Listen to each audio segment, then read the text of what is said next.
Hindi na nakapalagpa ang isang top 5 provincial most wanted person na may kasong rape sa operasyon ng mga otoridad sa Lasam, Cagayan. Tinutukan niya ni Police Corporal Roldan Guiab.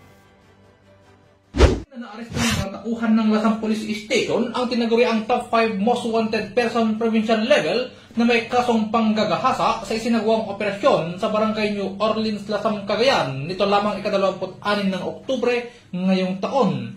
Ayon sa investigasyon, ang naaresto ay kinilalang si alias Elizar, 34 anyos, may asawa, magsasaka at residente ng nasabing barangay.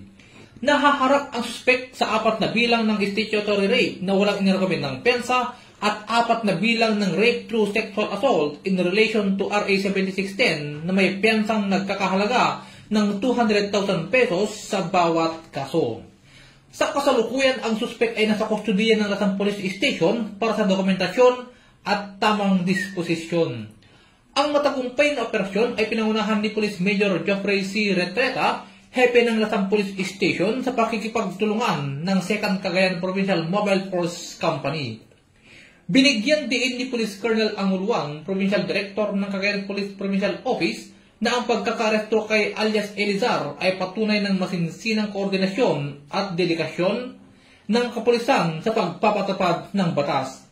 Dagdag pa nito, hindi titigil ang kapulisan ng lalawigan ng Cagayan hanggat ang lahat ng mga may kinakaharap na kasong kriminal ay maipapaabot sa kamay ng hustisya. Mula dito sa lalawigan ng Cagayan, ako ang inyong PNN correspondent, Police Corporal Guiab, alagad ng batas, tagataguyod ng Balitang Pulis.